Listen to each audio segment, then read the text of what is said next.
On poursuit cette émission en voguant sur la Seine, tiens, pour une fois, avec Arnaud Daniel. Bonjour. Bonjour. Vous êtes directeur général des activités Seine de Sodexo Live. Alors, je pense que tout le monde connaît Sodexo, mais Sodexo Live peut-être un peu moins. Est-ce que pour commencer, déjà, vous pouvez me resituer un peu ce que c'est que cette activité au cœur de Sodexo? Bien sûr. Alors, Sodexo Live, c'est la marque mondiale de Sodexo, qui est spécialisée donc en restauration, en hospitality, et notamment dans tous les événements sportifs que peuvent être, par exemple, le Tour de France, Roland-Garros, les Jeux Olympiques de 2024. Ouais. C'est aussi les restaurants de la Tour Eiffel, avec donc le Jules Verne, avec le chef Frédéric Anton, Madame Brasserie, avec le chef Thierry Marx, et aussi tout ce qui est vente à emporter. Mais c'est aussi des stades aux États-Unis, ce sont aussi des stades en France, et évidemment donc la Seine, les bateaux parisiens, les yachts de Paris et les bateaux-bus. Alors vous avez les 3 marques en fait. Je dirige les 3 marques, exactement. Je dirige les 3 marques. Tout ce qui flotte sur la Seine et au nom de Sodexo, c'est sous ma responsabilité. D'accord. Alors, sur ces 3 marques, ça fait une flotte de combien de bateaux? 26 bateaux. Ouais. Plusieurs ports. Donc j'ai un port qui est le port de la Bourdonnais, qui est basé au pied de la Tour Eiffel. J'ai le port de Javel, j'ai le port de Henri IV, j'ai le port. Donc j'ai plusieurs ports. Voilà, j'ai contracté avec le port de Paris. Donc c'est mon autorité organisatrice. Et j'ai 26 bateaux. J'ai plus de 500 salariés sous mes ordres, avec plus de 40 nationalités et 60 corps de métier. Comment ça, 60 corps de métier? 60 corps de métier, donc ça va évidemment du chaudronnier, en passant par le marketing, en passant par des capitaines, des matelots, en passant par des cuisiniers, des commis, voilà. Donc j'ai 60 types de métiers sous ma responsabilité. Mais il fait quoi le chaudronnier, pardon? Je suis très très interpellée. 26 bateaux faits de fer, donc voilà, il y a des réparations, il y a des fois des améliorations. Donc voilà, on a des personnes qui sont spécialisées en soudure, on a des personnes qui sont spécialisées en navigation, en salle, en restauration, en accueil. Voilà, donc c'est toutes ces personnalités, me permettent d'être ouvert 365 jours par an, 7 jours sur 7. Vous évidemment transportez beaucoup de passagers. J'aimerais que vous me donniez le nombre parce qu'évidemment, j'imagine, il y a une activité touristique pure et puis il y a sans doute une activité un peu entreprise aussi, non? Il y a exactement deux types vraiment de grosses activités. On a l'activité individuelle, donc le touriste qui vient à Paris. Ça va du français, la famille française, en passant par la famille japonaise, la famille américaine qui visite Paris. Et donc, nous avons plusieurs types d'activités. Donc, bateau-bus, qui est une activité où il y a 9 escales répartis sur la Seine, et vous montez, vous descendez à volonté sur la Seine. Nous avons une activité de croisière-promenade d'1 heure, donc vous partez, et on vous traduit en 15 langues l'histoire de Paris, avec les monuments, les sites emblématiques, que peuvent être la Tour Eiffel, que peuvent être l'Hôtel de Ville, le Louvre, le Musée d'Orsay. Et nous avons aussi les croisières-restauration, donc qui nous permettent soit d'accueillir des familles, des mariages, des baptêmes, des communions, mais aussi des repas en amoureux pour la Saint-Valentin, le 31 décembre, où on reçoit le monde entier qui vient fêter donc la nouvelle année à bord des bateaux parisiens et des yachts de Paris. Et donc en termes de volume, ça représente combien de personnes? Alors plus de 4 millions et demi de visiteurs par an sur mes bateaux. Voilà. Si la Seine était un monument, on a à peu près 8 millions de visiteurs, donc on a plus de visiteurs sur la Seine que sur la Tour Eiffel. Comment? Pardon? Oui, la Seine a plus de visiteurs. Si la Seine était un monument, il y aurait plus de visiteurs sur la Seine que sur la Tour Eiffel. La Tour Eiffel, c'est 7 millions et demi suivant les années. Et nous, on est plutôt aux alentours de 8,5 millions de visiteurs par an. Incroyable. Je vous ai fait venir parce que vous avez évidemment une activité donc centrale, on a bien compris, au cœur de Paris. Et comme toutes les industries touristiques notamment, vous êtes engagé dans une transition écologique. Alors c'est un virage que vous avez amorcé en 2003.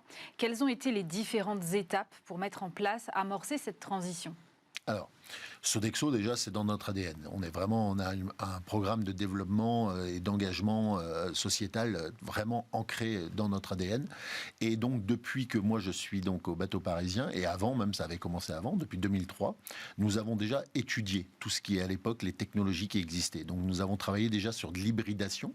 Ouais. Donc, l'hybridation, nous avons travaillé sur des carburants alternatifs. Donc, nous avons actuellement toute notre flotte qui est équipée d'un carburant qui s'appelle le GTL, le Gas to Liquid, et qui permet de réduire on va dire 50 et 60% suivant les particules, de réduction de particules.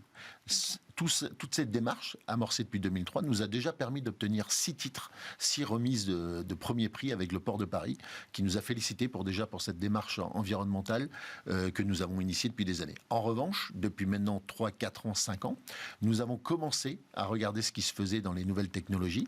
Donc nous avons fait un benchmark, nous avons été visiter de différentes villes en Europe ou dans le monde. Nous avons regardé si c'était adapté et adaptable à nos bateaux, puisqu'on a différents types de croisières.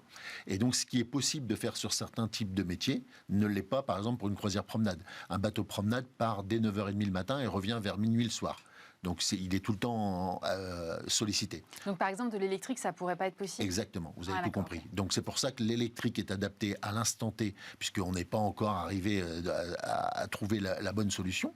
En revanche, l'électrique nous permet pour la croisière déjeuner, dîner. Voilà, puisqu'après on peut recharger l'après-midi, on peut recharger le matin. En revanche, pour les croisières promenades qui sont sollicitées comme les bateaux-bus, extrêmement sollicités, c'est très compliqué. D'où notre choix de partir sur l'hybridation. Et donc, en vérité, nous sommes en train de travailler sur la Toyota Prius, une Toyota Prius qui va sur la Seine. Vous avez quand même électrifié un bateau il n'y a pas longtemps. Exactement.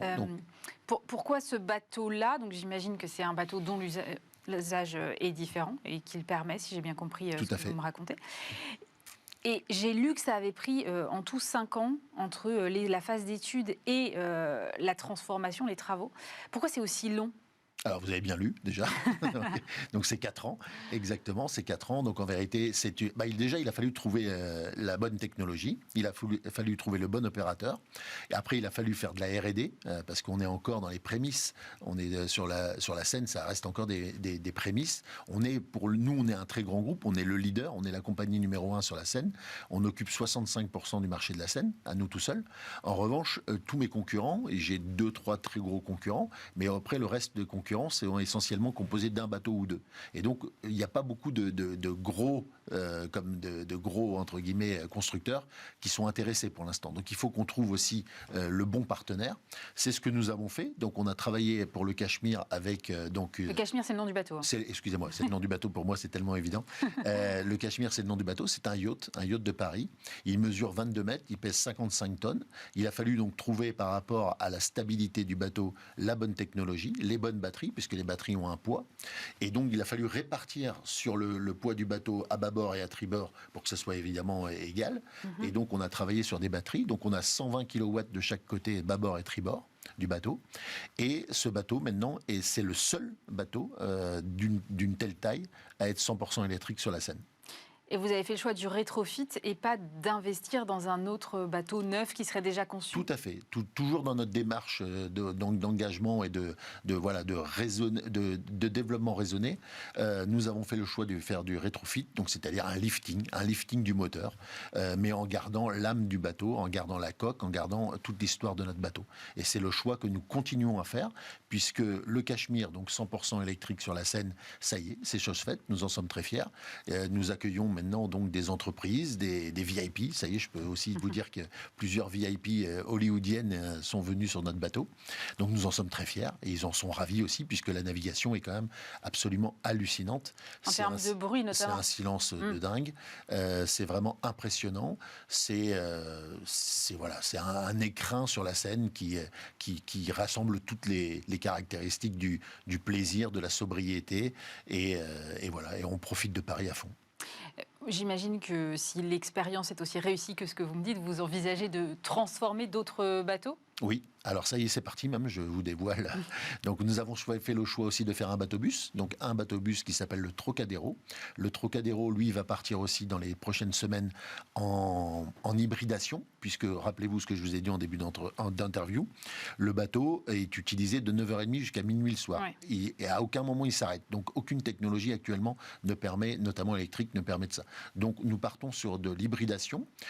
L'hybridation, par contre, permet à ce bateau de naviguer à 80% électrique dans le bief parisien. Donc c'est plutôt... voilà. Et il y aura 20% au cas où, s'il y a besoin, suivant le débit de la Seine, d'utiliser l'autre énergie. Et nous avons aussi un bateau-restaurant qui s'appelle le Diamant. Un bateau-restaurant, donc là aussi, entièrement vitré, qui permet de découvrir Paris de façon enfin, voilà, c'est absolument sublime. Et ce bateau-restaurant, lui aussi, va partir dans le cadre d'une hybridation, puisque là, pour le coup, le côté électrique, le bateau est tellement plus gros que le Cashmere. Rappelez-vous, je vous ai parlé d'un bateau de 22 mètres, le Cashmere de 55 tonnes. Là, sur le cristal et le diamant, tous ces bateaux-restaurants, on est plutôt sur des bateaux de 60 mètres. Donc avec un tonnage beaucoup plus impressionnant. Et pour l'instant, donc l'hybridation nous permet. Vous parlez de bateau-restaurant.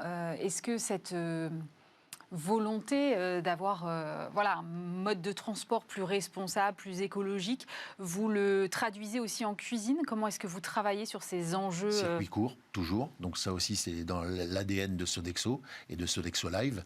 Donc nous sommes en circuit court. Nous travaillons avec des chefs qui sont là-dessus très pointilleux et soucieux de travailler avec des producteurs locaux, de travailler avec des produits donc dans le cadre d'une démarche RSE.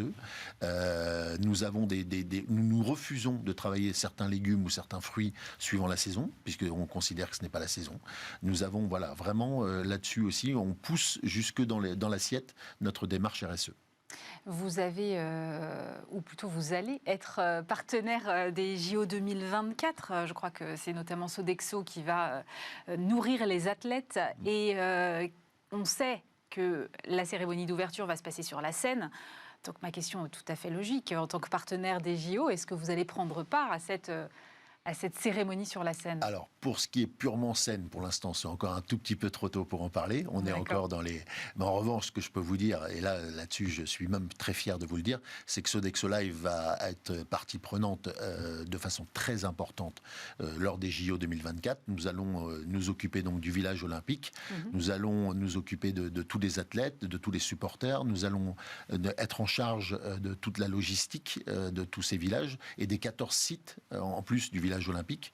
Donc nous avons plus de 40 000 prestations par jour.